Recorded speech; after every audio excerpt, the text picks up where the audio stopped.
بسم اللہ الرحمن الرحیم۔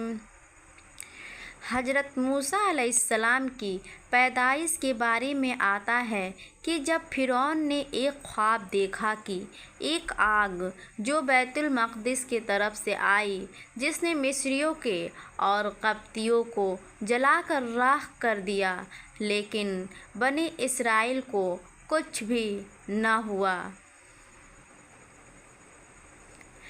جس پر فرعون بہت پریشان ہوا اور اس خواب کی تعبیر کروانے کے لیے نجومیوں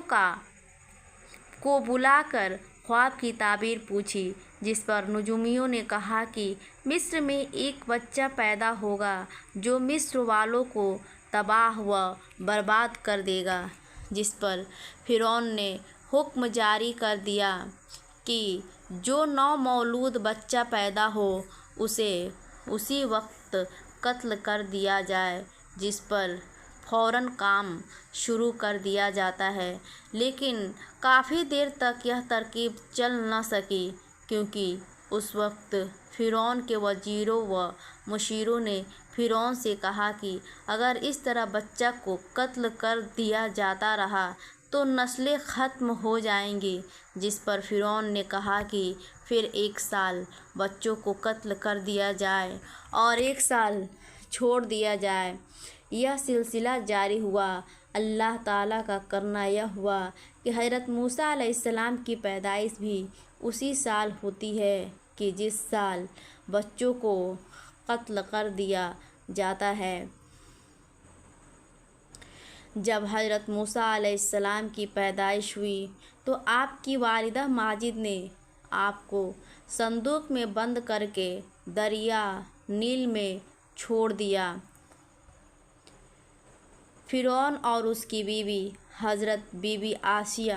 ایک ساتھ سیر و تفریح کے لیے نکلے۔ جب دریا نیل پہ پہنچے تو اس وقت فرعون کی بیوی بی بی آسیہ کی نظر ایک صندوق پر پڑی جو دریا نیل پر تیرتا ہوا جا رہا تھا۔ بی بی آسیہ نے فرعون کو مخاطب کر کے کہا کہ اس صندوق کے اندر کیا ہے؟ یہ سن کر فرعون نے اپنے وزیر کو فوراً صندوق کے نکالنے کا حکم دیا، جس پر فرعون کے وزیر نے حکم کی تعمیل کرتے ہوئے اس صندوق کو باہر نکالا۔ جب اس صندوق کو کھولا گیا تو اس میں ایک حسین و جمیل بچہ نظر آیا۔ یہ دیکھ کر فرعون کو فوراً اپنا خواب یاد آیا جو اس نے اپنی سلطنت میں دیکھا کہ کوئی بچہ پیدا ہوگا جو بڑا ہو کر میری بادشاہی ختم کر دے گا، جس پر فرعون نے فوراً قتل کرنے کا کہا، جس پر بی بی آسیہ نے منع فرما کر کہنے لگی کہ ہمارے ہاں کوئی بچہ نہیں ہے، بس اس کی ہم پرورش کریں گے، اور فرعون سے کہنے لگی کہ اگر آپ کو پھر بھی شک ہے تو اس کو آزمائیں کہ ایک طرف اس بچے کی بائیں طرف سے پانی رکھ دیں اور دائیں طرف سے چلتے ہوئے آگ کے کوئلے رکھ دیں۔ اگر یہ بچہ بڑا ہو کر آپ کی سلطنت کو نقصان پہنچائے گا تو ضرور یہ ہوشیار ہوگا، جس پر ضرور یہ اپنے ہاتھ کو پانی کی طرف موڑ دے گا، اگر نہیں تو یہ اپنے ہاتھ کو آگ کی طرف کر دے گا۔ تب ممکن ہی نہیں کہ ایسا بچہ بڑا ہو کر آپ کی سلطنت کو کوئی نقصان پہنچائے، جس پر فرعون نے اپنے وزیر و مشیروں کو اس کام کے کرنے کا حکم جاری کیا۔ تب حضرت موسیٰ علیہ السلام نے اپنے ہاتھ کو جب پانی کی طرف بڑھانے لگے تو فوراً اللہ تعالیٰ نے حضرت جبرائیل علیہ السلام کو حکم فرمایا کہ فوراً جا کر حضرت موسیٰ علیہ السلام کے ہاتھ کو آگ کی طرف کر دیں، تاکہ فرعون کو معلوم نہ ہو سکے کہ واقعہ میں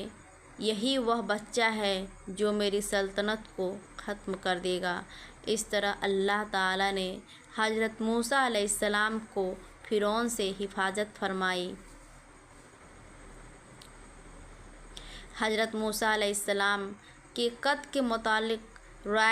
روایت میں ہے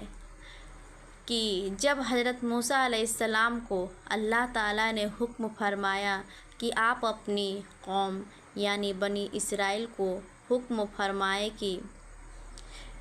اس بندے کو قتل کرے جس کا نام اوج بن عنق ہے، جس کا قد اتنا بڑا تھا کہ یہ بندہ سمندر کے پانی میں مچھلیاں پکڑ کر اپنے ہاتھوں سے سورج پر پکاتا تھا، لیکن آپ کے قوم نے انکار کیا، جس پر اللہ کے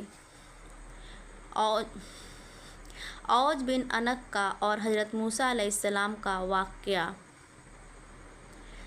جلد ملتے ہیں اگلے پارٹ کے ساتھ۔ ویڈیو پسند آئے تو کمنٹ کریں، ویڈیو کو لائک اور چینل کو سبسکرائب کریں۔